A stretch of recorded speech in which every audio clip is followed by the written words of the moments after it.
April is Autism Acceptance Month. What does that mean for the world of running? Let's talk about it.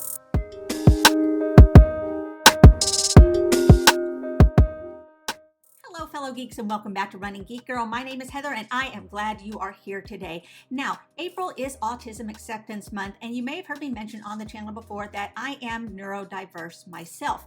I am on the autism spectrum. I also have tendencies towards OCD, and a lot of that manifests itself in both anxiety and depression. And so what that means for those of you who may not know a whole lot about neurodiverse culture is that my brain is just wired a little bit differently. In fact, I have a lot of problems specifically with things like eye contact, posture, and especially communication in social situations. I tend to get a lot of social anxiety. I have problems with beginning, maintaining, and ending conversations, knowing when it's my turn to talk, different things like that that kind of make it difficult for me in everyday life. My brain also sometimes has problems with compartmentalizing things, trying to figure out what reaction I need to have in what situation. So it's a constant battle inside of my head that kind of makes things a little difficult for me on a day-to-day basis. This is something I have been dealing with for my entire life, but it's just been recently that I've been able to find more resources on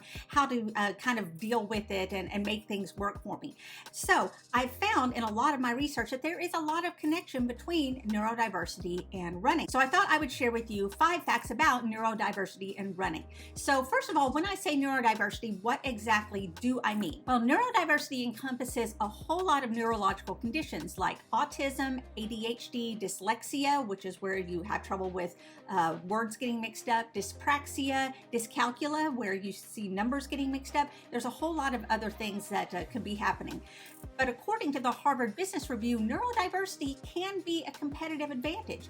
They say that many people with neurological conditions such as autism spectrum disorder and dyslexia tend to have extraordinary skills in pattern recognition, memory, and mathematics. So we know that neurodiverse individuals have fascinating minds, but how does this connect to running? So here are some facts about neurodivergence in the running world. First, autism is considered a spectrum disorder because of the wide range of symptoms and behaviors and significant individual variation that go along with it. No two autistic people are going to present the exact same way, but there are primary characteristics of the condition that lead to a diagnosis, and a lot of those are deficits in social communication and social interaction, along with restrictive, repetitive patterns of behavior, interests, and activities.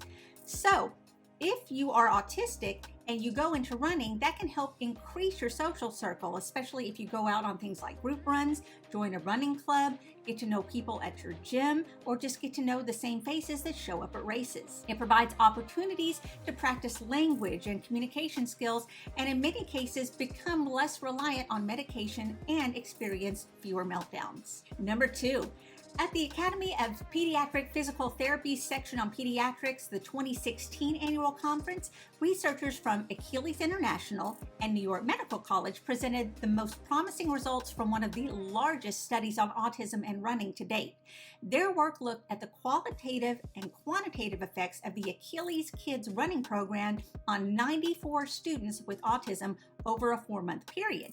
They saw statistically significant improvements in endurance, social awareness, cognition, communication, and motivation, and fewer restrictive and repetitive behaviors amongst those who ran or walked for 20 minutes twice a week.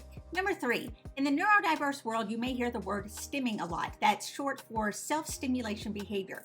Everybody stims. The neurotypical world usually will refer to it as fidgeting. So there's things like pin twirling, pin chewing, nail biting, feet tapping, playing with your hair. People on the autistic spectrum engage in these and other fidgety activities too. A lot of times my kids will refer to my drummy fingers when I get overwhelmed, or my crab claws when I'm trying to think of something. A lot of autistic people will stim, and they tend to be more advanced. That they'll find creative ways of stimming.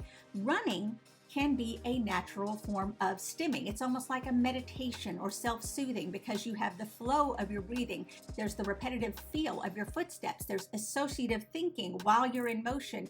Running in a familiar route or a track or a treadmill, just going through the same places over and over because it's routine. And if you are autistic, then a lot of times you really cling to routine behaviors. So this routine and familiarity can often translate into a long-term relationship with the running world. Number 4, if you are neurodiverse, you will typically have something like a special interest or a hyperfixation. So let's talk about the difference between the two. If you are autistic, you tend to lean more towards special interests. A special interest can run your entire life. Your whole world revolves around a special interest. You're highly motivated. They can last a lifetime. You can never learn too much about them. Whereas on the ADHD side, you tend to have a hyperfixation. That is where you focus and obsess over something for hours, days, weeks at a time. But once you feel that you know everything you need to know about that, then the interest will tend to fizzle out. If you have both ADHD and autism, then you can experience both. They can go back and forth depending on what the interest is. So it may be difficult to tell in the moment whether you are experiencing hyperfixation or if you are experiencing a special interest, and you don't know until it fizzles out and then you realize it's a hyperfixation. So if you are an individual with ADHD, you may hyperfixate on running or exercise for a certain period of time, but eventually find that that fixation has passed and you'll struggle to maintain a regular running or workout schedule. In this instance, the individual may need to find ways to keep running interesting in order to avoid losing interest completely. So you may turn to turning your exercise routines into a game, a challenge for yourself. In fact, I have links up here to different apps that I have reviewed if you want to find different ways to turn fitness and running into a game. You may need to find something that maybe a different type of exercise, maybe running in a different place, but something that's going to refresh it for you in order to keep things interesting and keep the interest from completely fizzling out.